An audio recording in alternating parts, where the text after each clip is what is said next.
So Marvel has been reaching out to power A-list actors for quite some time. Some are even awaiting the call from Kevin Feige himself. But to one actor from Breaking Bad, Marvel is his next most likely step.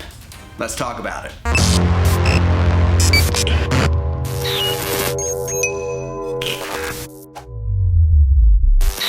Hello one and all, and welcome back to another episode of Nerd News. And this show is indeed created for nerds by a nerd. So like many of you, if Marvel actually called you and was like, hey Chris, we got a role for you, you're not gonna say no. I mean, heck, you wouldn't even care what movie it is, what character it is, as long as you get to be in a Marvel movie, that's all that matters. I'll play Scarlet Witch, I don't care. But like I said, there is one actor from Breaking Bad. But like I said, there's one actor from Breaking Bad who said in an interview that Marvel is likely his next step in his career because he literally enjoys Marvel and wants to be part of that universe.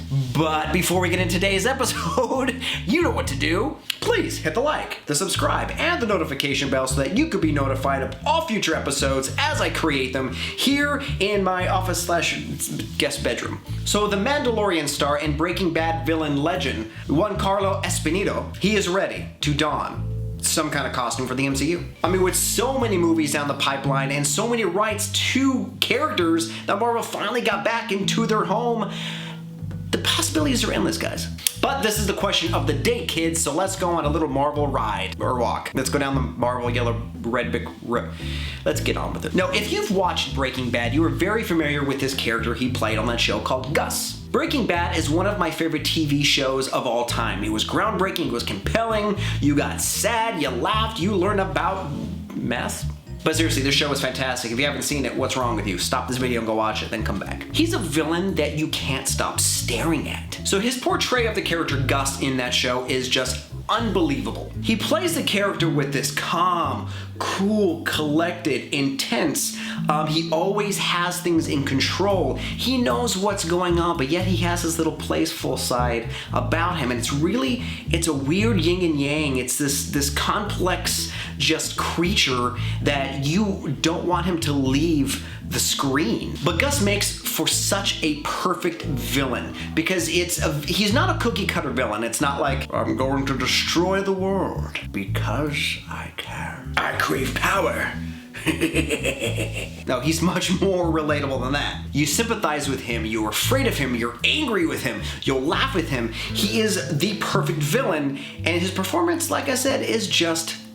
But let's be honest, he's probably gonna play a villain in the MCU. I mean, he can play good guys, he can play normal people, but he's just so believable as a bad guy. So first, let's talk rumors, shall we? So the rumor mill has it that Giancarlo sat with Marvel and talked to them about a couple of different characters. So the first rumor is that he was in talks to play Doctor Doom. Now, Doctor Doom is a fan favorite and one of the most iconic Spider-Man villains. He is as deadly, if not a little bit more deadlier than Thanos. So they have made it clear that Doom will be in the MCU. It might be in Black Panther 2, or it might be in the Fantastic Four reboot.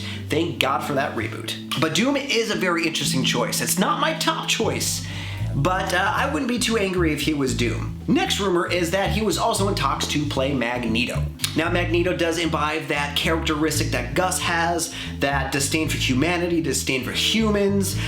He does anything to protect all the mutants. You know, I can see where that would fit in with an actor like him. But it all depends on how Marvel is going to handle X-Men down the line. We know they are coming, we don't know when, we don't know how. All we know is Rogue may be the villain in Captain Marvel 2. So the Magneto rumor, it makes me give the Rock, the Rock eyebrow like, maybe. And fans have casted their vote as to other characters that they want him to play. One is Mephisto and one is Doc Ock.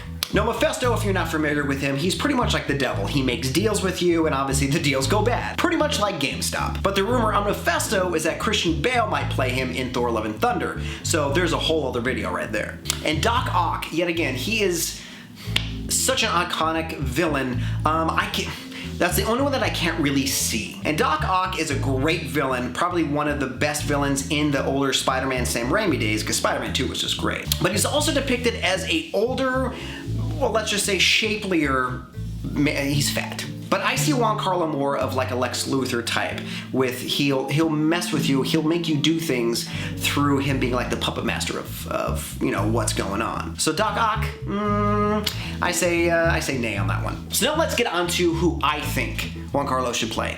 It's a character who is very, very big in the Spider-Man universe, and who can possibly take this character, we have seen this character before, and bring a new dimension to him in that of Norman Osborn. Okay, let's dive a little deeper into this, shall we? So if Marvel handles Norman Osborn the way that the PlayStation 4 game did, that's amazing. In that game, Norman Osborn was very appealing to people. He pleased the public, but behind closed doors, he made things happen. I mean, he brought up a plague upon New York. So, I mean, see what I mean? The Puppet Master theme going on right there. And Norman doesn't necessarily hate Spider-Man. He just tries to get his stuff done around the city, and Spider-Man just gets in the way. And those characteristics of Norman fit Gus to a T. So Norman Osborn is that politician, right? He's that clean cut, he has the tie, he's a very wealthy man, he gets what he wants, and he is just liked by everyone. He's cool, he's calm, he's demanding, and he cracks a joke every once in a while. And Marvel can definitely build a whole story based on the talents of Giancarlo.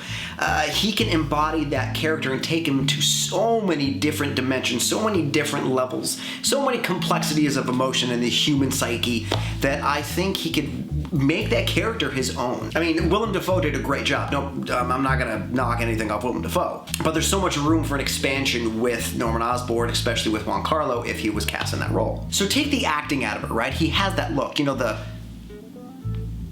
I can't do it because I'm not as terrifying as him. No one's afraid of me. But he has that stare, you know, that like, when you were a kid, did you ever get in trouble by your mom and she caught you and she gave you that mom look?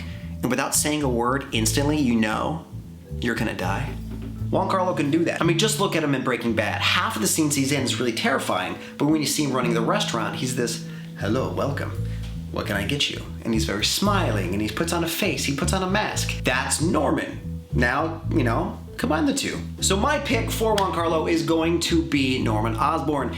Now, he is going to be in the MCU. There's no way they're going to pass up on a talent like that. So we'll see who he's going to portray and what movie he's going to be in, but no matter what, everyone is going to give thumbs up as to who he's going to play because he's just a damn good actor. But what do you guys think? Let me know in the comments below who you think Giancarlo should be and if you agree with my choice. And thanks for hanging out again with me, guys. I truly appreciate it. You were all my friends. And until next time, guys, there was a scene in Breaking Bad where Walter is in the desert, he meets Gus, and Gus just looks at him and he goes, explain yourself. And just by him saying explain yourself the way that he did it. Jesse.